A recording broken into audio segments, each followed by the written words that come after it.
if a demolition team set off when you see the old demolitions of these old buildings. It looks like one of those scenes of an old building being purposely dynamited and blown up. Anybody who's ever watched a building being demolished on purpose knows that if you're going to do this, you have to get at the under-infrastructure of a building and bring it down. The way the structure is collapsing, this was the result of something that was planned. It's not accidental that the first tower just happened to collapse and then the second tower just happened to collapse in exactly the same way.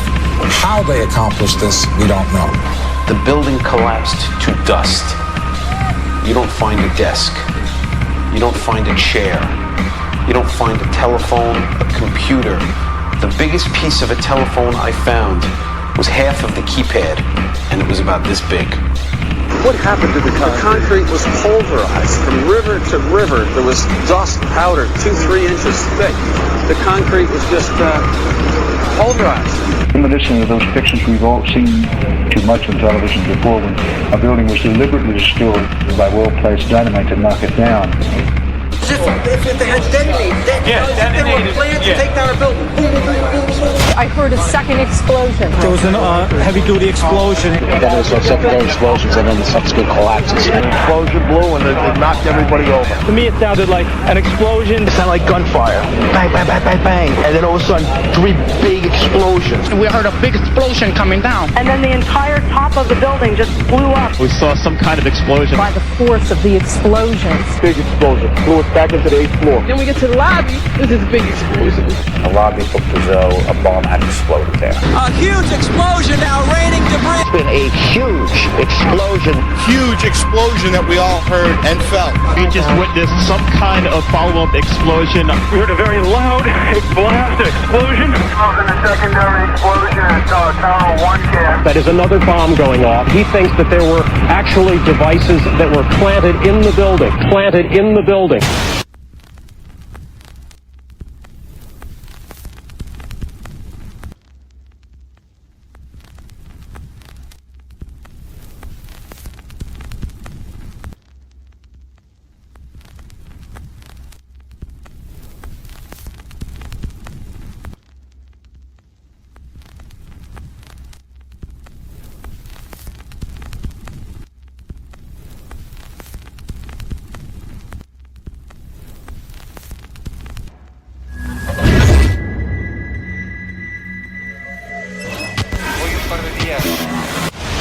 I don't think anybody could have predicted that they would try to use an airplane as a missile, a hijacked airplane as a missile. Nobody in our government, at least, and I don't think the prior government that could envision flying airplanes into buildings. No specific threat involving really a domestic operation or involving what happened, obviously, the city's airliner and so forth. There were no warning signs that I'm aware of. USA Today reports that in the 2 years before the attacks on September the 11th, NORAD conducted exercises using hijacked airliners as weapons.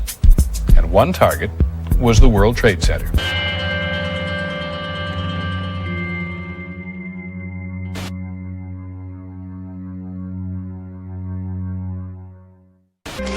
In confidential documents from the Philippines obtained by CNN, the plan was clear. He will board any American commercial aircraft, control its cockpit, and dive it at the CIA headquarters. Other buildings targeted the Pentagon and the World Trade Center. Security in counterterrorism was blinking red, in the words of George Tenet, that the warnings of an imminent attack were so severe that something dramatic should have been done. It was unparalleled. Instead, our president went on a month-long vacation.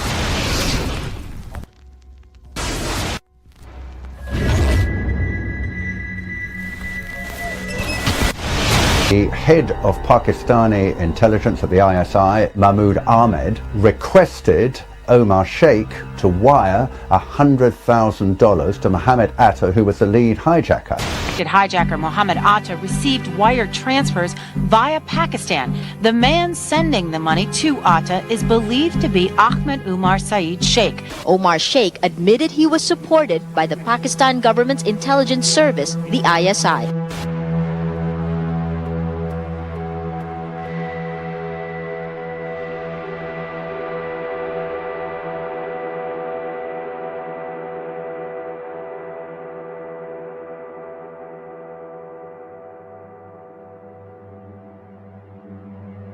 although we are told that 4 or 5 of the alleged hijackers were on each of the flights. If so, their names should have been on the flight manifests. But the flight manifests that have been released contain neither the names of the alleged hijackers nor any Arab names whatsoever. We know that the men who were supposedly the hijackers had their houses, cars, credit cards paid for by the U.S. government. They were, in truth, agents. Evidence was also apparently planted. The passport of one of the hijackers on Flight 11 was allegedly found in the rubble. Goes through the fireball, through the side of the plane, and comes down the ground unscathed. But something happened. For 6 months, they reported they had this passport. Boy, we've got it. We've got the proof. And then the guy stood up and was alive. Several of these 19 men are still alive.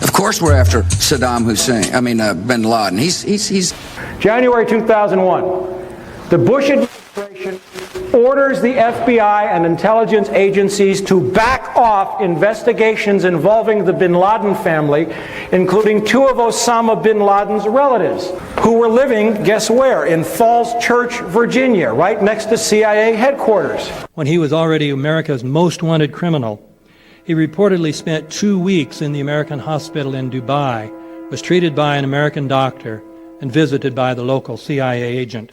We have not seen one piece of evidence that links Osama bin Laden directly to the planning stages of September 11th. This failure to provide proof was later said to be unnecessary because bin Laden, in a video allegedly found in Afghanistan, admitted responsibility for the attacks. This confession is now widely cited as proof. But the man in this video has darker skin, fuller cheeks, and a broader nose than the Osama bin Laden of all other videos. We again seem to have planted evidence. In 1976, Osama's older brother Salim bin Laden hired a man in Texas by the name of Jim Bath to handle all the investments in the United States for the bin Laden family. Jim Bath also happens to be a personal, almost lifelong friend and former Air National Guard pilot with George W. Bush. The connections between the Bushes and the bin Ladens become much more clear when George Herbert Walker Bush made trips to Saudi Arabia in 1998 and 2000 to meet with the bin Laden family on behalf of a company called the Carlyle Group.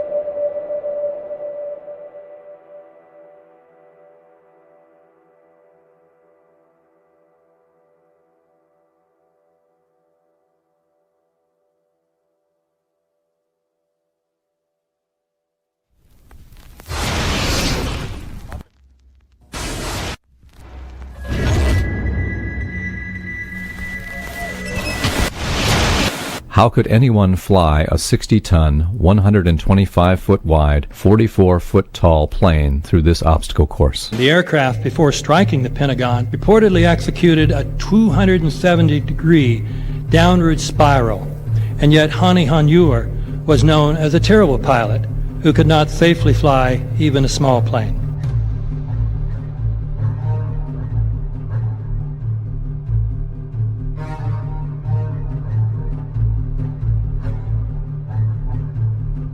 No seats, no luggage, no bodies.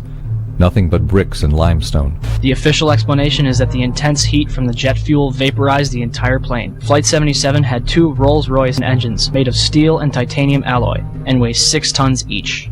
It is scientifically impossible, but 12 tons of steel and titanium was vaporized by jet fuel. We're also told that the bodies were able to be identified either by their fingerprints or by the DNA.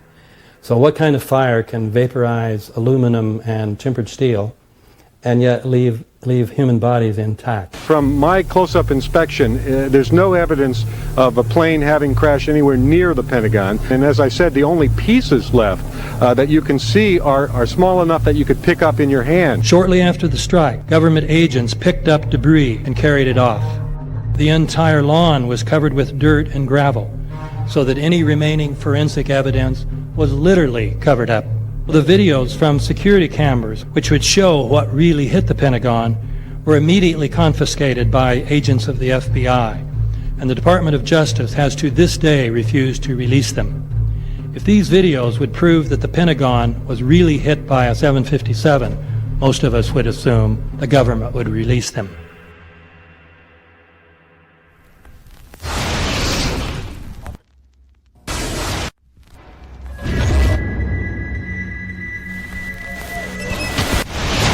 It looks like there's nothing there except for a hole in the ground. Basically, that's right. The only thing you could see from where we were was a big gouge in the earth and some broken trees. We could see some people walking around in the area, but from where we could see, there wasn't much left. Any large pieces of debris at all? No, there was nothing that you could distinguish that a plane had crashed there.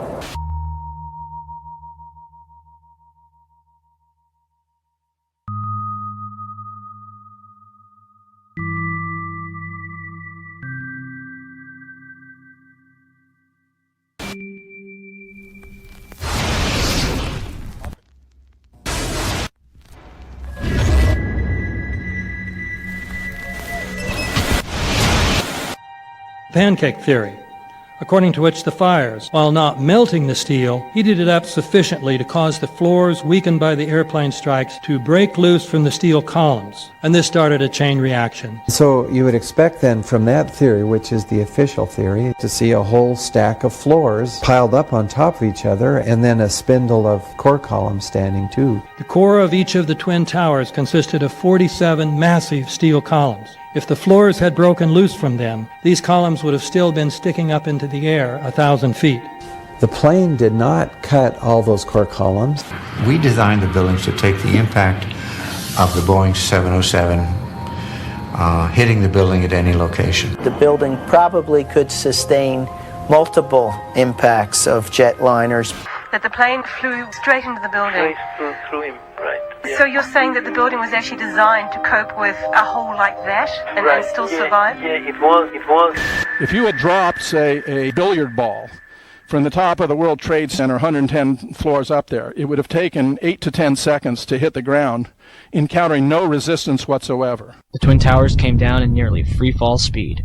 200,000 tons of steel shatters and explodes outwards over 500 feet. This means that floors shattered at an average rate of about 10 floors per second. There is no scenario for a pancake effect of buildings falling that allows them to fall at the rate of free fall. Now what can do that? What can move mass out of the way? Explosives.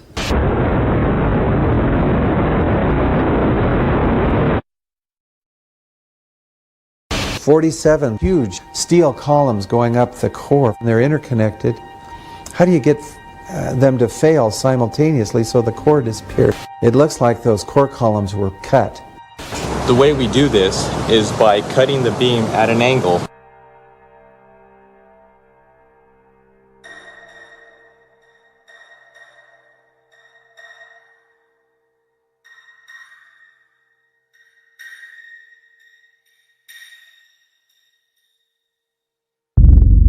I started looking at the molten metal. All three buildings, both towers in the rubble, in the basement areas, and Building 7, there's these pools of molten metal.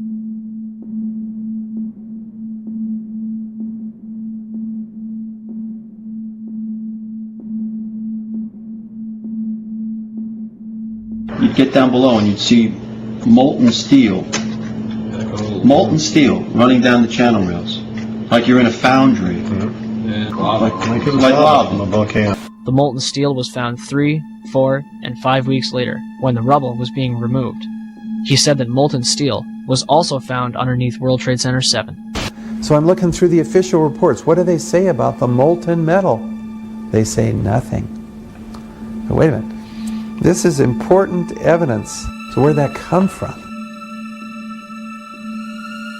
Thermite is so hot that it'll just cut through steel, through structural steel, for example, like a knife through butter. The products are molten iron and aluminum oxide, which goes off primarily as a dust. You know those enormous dust clouds? You can imagine when you assemble these chemicals on a large scale.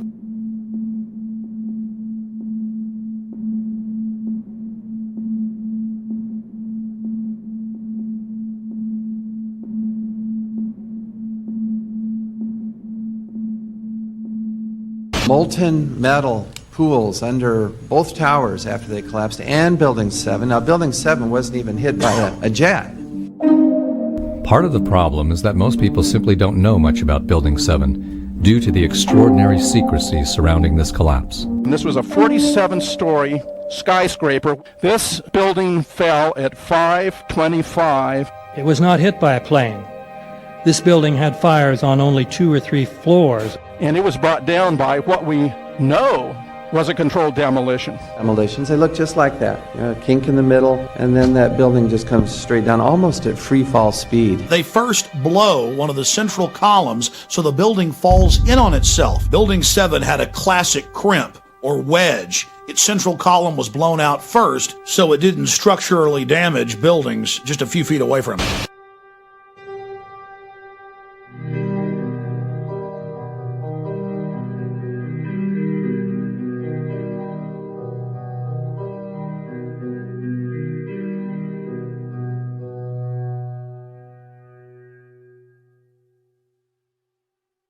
Our office was on the B1 level. As I was talking to a supervisor at 8:46, and all of a sudden we hear, boom! An explosion so hard that pushed us upwards. And it came from the basement between the B2 level and the B3 level. And when I went to verbalize, we hear, boom! The impact of the plane on the top. As I'm walking by the main freight corridor building in the corridor, that's when I got blown. I mean, the impact of the explosion threw me to the floor, and that's when everything started happening. All of a sudden, a big impact happened again, and all the ceiling tile was falling down, the light fixtures were falling. You know, you got to go clear across the whole from 1 to 2 World Trade Center, and then all of a sudden, it happened all over again. Something else hit us to the floor. Right in the basement, you felt it. Walls were caving in, everything that was going on. I mean, I know of people that got killed in the basement. I know of people that got broken legs in the basement. People that got reconstructive surgery because the walls hit them in the face.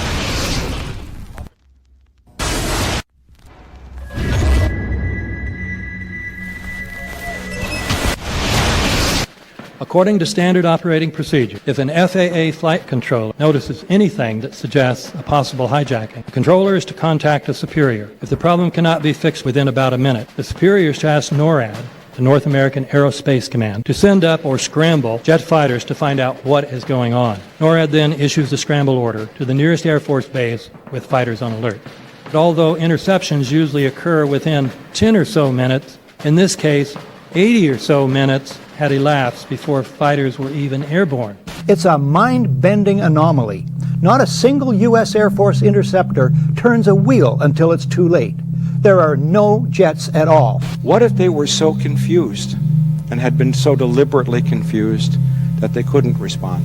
The reason that they didn't know where to go was because a number of conflicting and overlapping war game exercises were taking place. It involved the insertion of false radar blips onto radar screens in the Northeast Air Defense Sector. Center Team U, we have a problem here. We have a hijacked aircraft headed towards New York. We need someone to scramble some F-16s or something up there to help us out. Is this real world or exercise? Is this real world or exercise? There was another exercise, Vigilant Warrior, which was, in fact, according to a NORAD source, a live-fly hijack drill being conducted at the same time. With only 8 available fighter aircraft, and they have to be dispatched in pairs, they were dealing with as many as 22 possible hijacks on the day of 9/11, and they couldn't separate the war game exercises from the actual hijacks.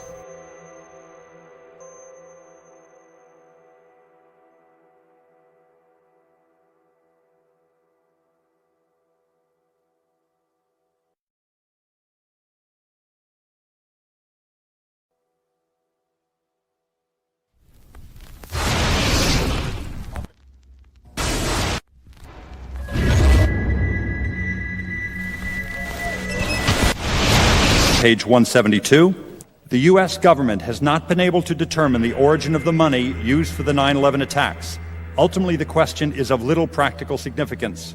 The American authorities have not managed to trace the source of the funding. And then the most amazingly disingenuous statement, ultimately is it of little consequence. It is of massive consequence. Doesn't it matter who paid for 9/11? The collapse of Building 7 has been recognized as especially difficult to explain.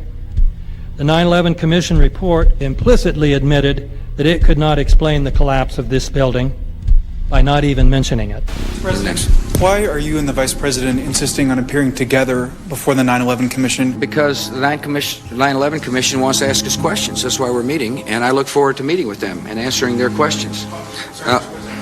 Why you're appearing together rather than separately, which was their request?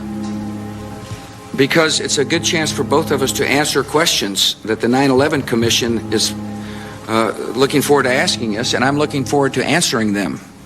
Let's see. Do you think they should be able to stand up and speak their own words? They should go under oath. They should be, yeah. In public.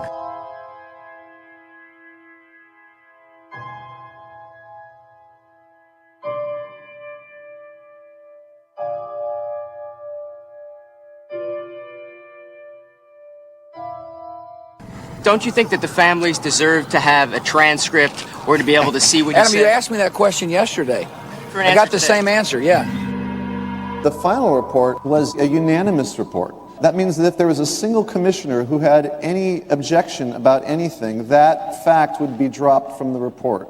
We have found out that he not only served on the transition team of the Bush administration, that he was a person who wrote a draft memo for the setup of the Bush administration's National Security Council, that he was an individual who wrote the preemptive war strategy that was eventually used for the war in Iraq, that he is a close friend of Condoleezza Rice's. We want him to resign. There is literally nothing in the 9/11 report that the Bush administration did not approve of. We can understand, therefore, why the Commission, under Zelikow's leadership, would have ignored all the evidence that would point to the truth, that 9/11 was a false flag operation intended to authorize the doctrines and funds needed for a new level of imperial mobilization.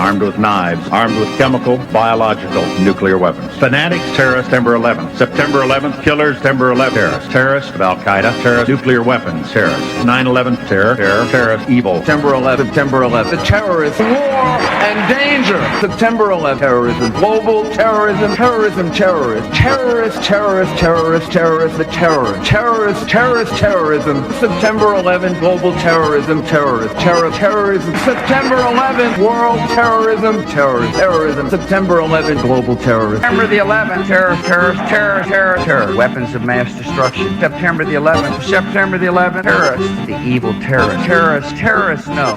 Terrorism. The words are hypnotically repeated. Terrorism, terrorist, terrorist threat, and of course, believed to be linked to Al-Qaeda. But it's the so-called war on terrorism that's in our faces practically 24/7 as the inescapable focus of our existence. One day, our grandchildren will look back on this time and ask, how was the war on terror won? The entire U.S. ruling class, ruling elite, comes to see terrorism as the preferred means, indeed the only means, to provide social cohesion, to provide an enemy image for the society to keep it together. According to neocon theory from Carl Schmitt, you have to have an enemy image in order to have a society. It's a very dangerous thing because now it means that the entire social order, the political parties, intellectual life, politics in general, all based on a monstrous myth. Monstrous myth.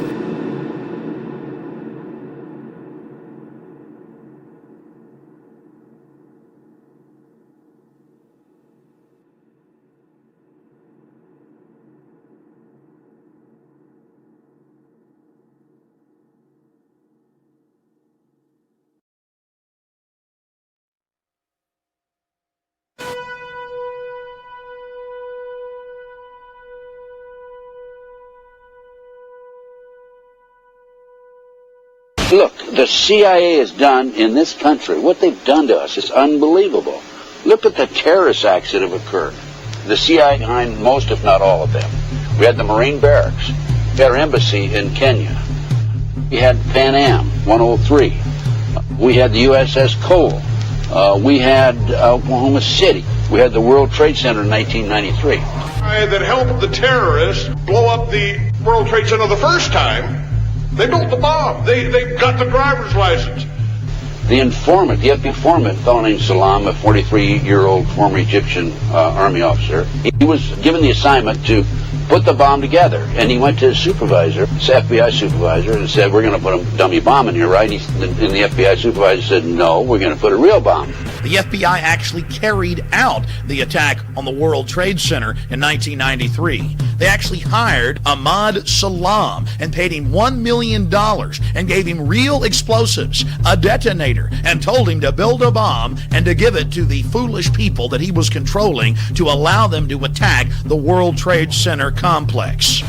Unfortunately for them, there were only 6 people killed, not enough to pass the legislation. So what happened is 2 years later, April 19, 1995, down comes Oklahoma City Murrah building, 168 people killed. 1 year later, the anti-terrorism legislation that takes away many of our constitutional rights and civil liberties is passed.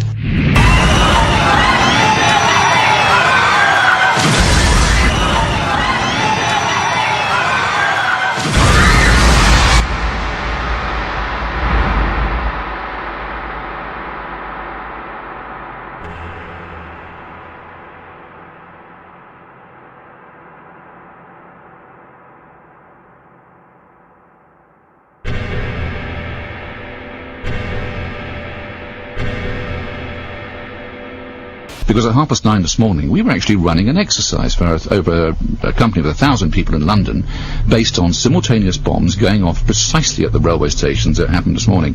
So I still have the hairs on the back of my neck standing upright. To get this quite straight, you were running an exercise to see how you would cope with this, and it happened while you were running the exercise? Precisely.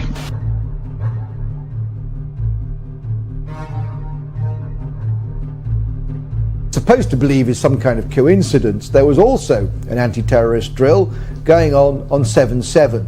And again, just like 9/11, they were talking about attacks on the same targets, the same kind of tube stations, and exactly the same time as the actual attack happened, providing some kind of cover for what must be operations orchestrated in some way by the state.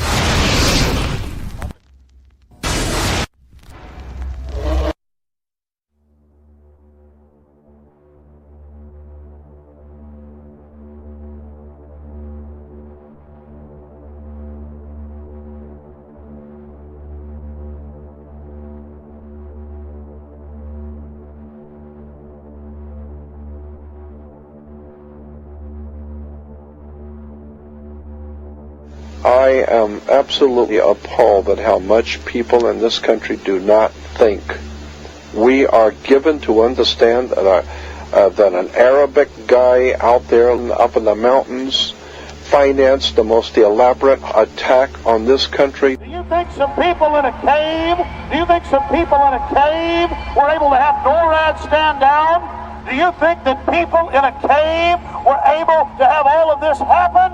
And when I think about how many Americans were killed in New York City, and believing as I do that this thing was a setup job, this is a textbook operation that Nazis used, and they've used it over and over again.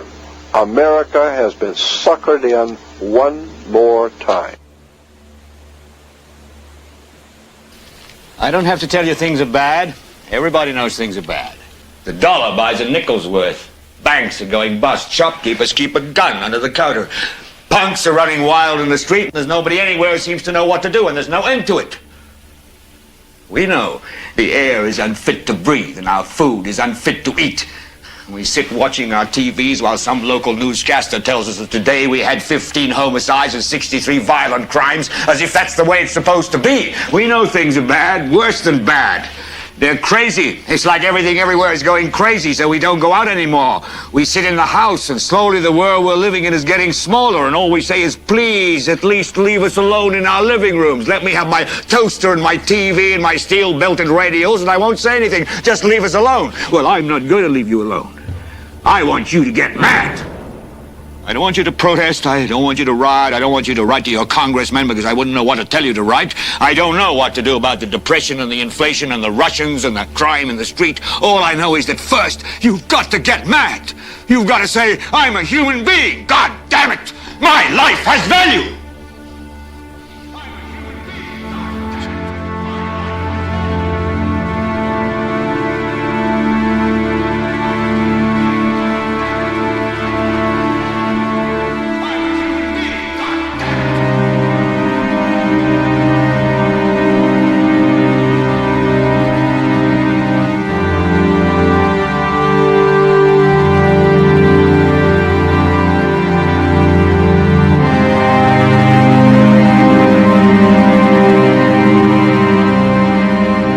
Smoke, 105, 2 pounds. It's really bad. It's black. It's iron. My wife thinks I'm all right. I called her and said I was leaving the building. I was fine, and I'm banged. It's 3 of us, 2 broken windows. Oh, God!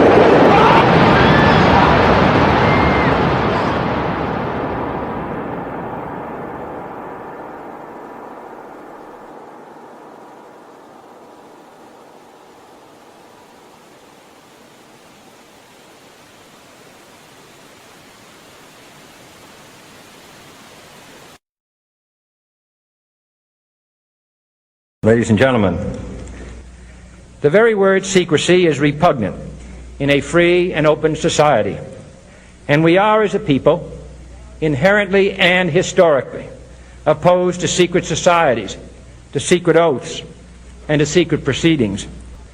For we are opposed around the world by a monolithic and ruthless conspiracy that relies primarily on covert means for expanding its sphere of influence, on infiltration instead of invasion, on subversion instead of elections, on intimidation instead of free choice. It is a system which has conscripted vast human and material resources into the building of a tightly knit, highly efficient machine that combines military, diplomatic, intelligence, economic, scientific, and political operations. Its preparations are concealed, not published. Its mistakes are buried, not headlined. Its dissenters are silenced, not praised. No expenditure is questioned, no secret is revealed. That is why the Athenian lawmaker Solon decreed it a crime for any citizen to shrink from controversy. I am asking your help in the tremendous task of informing and alerting the American people, confident that with your help, man will be what he was born to be, free and independent.